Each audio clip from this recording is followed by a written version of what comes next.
All right, we're going to get started. His kid's feel and understanding, he's one step ahead in everything he does. Yeah, physical tools off the charts. I mean, the guy's athletic, he can run, he can make plays on his feet. He's kind of tunnel vision with football, so he's probably not the first guy you're going to grab to go eat a cheeseburger with because everything's kind of through a football perspective. If he can remain durable in this league, he's a no-brainer from a skill standpoint. Let's watch more of that. We could spend all day inside the Cowboys draft room listening to their take on these draft prospects. As we welcome you back here to the Blitz. Bill Jones with Kyle Youmans. It's mock draft time, and it's 4.0 this week. And this one's unlike any mock drafts you've seen before because Kyle is going behind enemy lines. That's the key, because as much as we would like to be a fly on the wall in the draft meetings and then war room come draft time, we would love to be even more so a fly on the wall of your divisional rivals. And that's what we're going to do today. We're going to do a first-round mock with all four of the NFC East teams, the Eagles, the Giants, the Commanders, and then we'll round things out at pick number 26 with the Dallas Cowboys, how things could possibly shake out with the NFL draft. The Eagles are up first. They pick at number 10. And, of course, coming off of a Super Bowl berth, having a top 10 pick is a nice little additive to what they bring to their front office. Here's some of the options that they have available. No Christian Gonzalez, no Tyree Wilson. Jalen Carter's off the board. Will Levis is gone. 4 quarterbacks go in the top 10. So it really leaves them wide open. Look at this. You got every single wide receiver on the board. And, of course, adding that with A.J. Brown and Devontae Smith is enticing. You even have Bijan Robinson here that could potentially be another added skill piece for a team that led the NFL in rushing 2 seasons ago. That would just make things even more dangerous. But I think really with the Eagles and what they need to start doing is they need to find a way to continue Jalen Hurts' momentum, protect Jalen Hurts, and allow him to be successful. And I think the best pick for that right here, if they don't trade out, because there was a possibility here of trading out, but they stayed put and they selected Peter Skoronski, by far the best tackle on my board throughout the entire draft. Unanimous first-team All-American, and he did so a couple years in a row after Rashawn Slater was drafted out of Northwestern. Skoronski really stepped in and picked up that same sort of momentum. He is a mauler as a player. He's great in pass sets. He's very polished in his footwork, his strength, his light feet, his heavy hands are 2 things that you always look for with an offensive tackle. He does so in abundance, and then when you get him rolling downhill, you're able to pull him out and actually use him in the run game. He's phenomenal as well. He's going to be a great fit for Philadelphia if they elect to select him there at 10.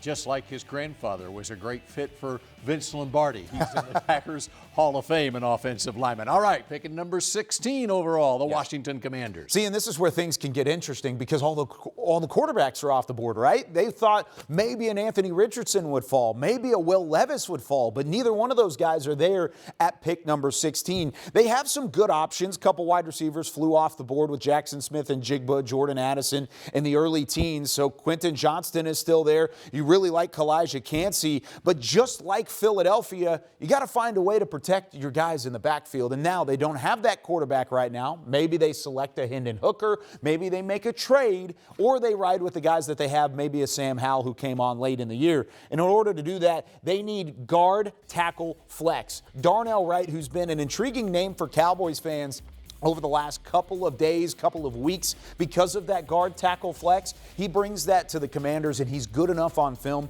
to where you would select him as high as 16. This is probably at the top, the ceiling of his draft stock. He could certainly fall to the back half of the 20s, maybe into the early parts of the second round, but with the type of versatility that he brings, playing inside, playing outside, playing with some strength, I think the Commanders could utilize this well and try and protect their quarterback, because they were one of the worst teams offensively in terms of time to throw the football in 2022. They see an uptick with the Darnell Wright pick here. And quickly, we fast forward to the Giants picking just before the Cowboys. Yeah, really, really fun here because now you get a ton of names off the board. Kalijah Cansey, gone. Quentin Johnston, gone. Banks, Addison, Branch. Bijan Robinson, no longer there either. So now this is the pick before the Cowboys. Remember, the Cowboys pick at 26, so we just got one more to go here. These are pretty much the same names you're going to see on the board, but what do the Giants do with Daniel Jones. They just signed him to a big-time contract, $40 million, extended him.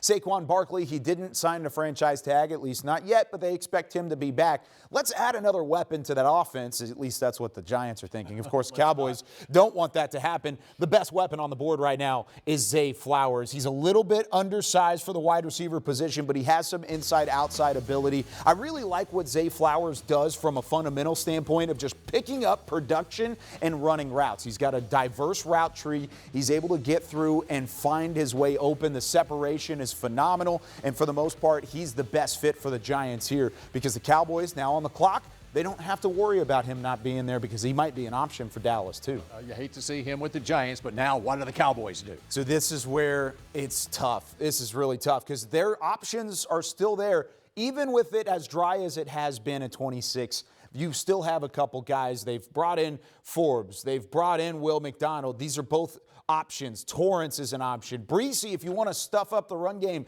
is an option. Even Michael Mayer, these tight ends, they're both there. The best tight end on my board and the best player on my board, I went straight BPA. I think Dalton Kincaid is a top 15 player in this draft as a receiver, and he's somebody that I really think would impact this offense and allow Dak Prescott to see an uptick in his game immediately. He's not a Dalton Schultz replacement. He's an upgrade over Dalton Schultz. Keep that in mind because you saw the production that Schultz brought to the table. Kincaid brings that in bunches even more so than Schultz did. He's more athletic. He's more of a threat down the field. Think of Dalton Kincaid as a Zach Ertz or a Dallas Goedert and what they've seen on the other sidelines against Philadelphia these last couple of years. He fits that mold better than he fits a Dalton Schultz mold. I would have loved to go offensive line here with Torrance, but the value of getting a Dalton Kincaid here, even with some of the questions around his back injury, I still think it's too much to pass up.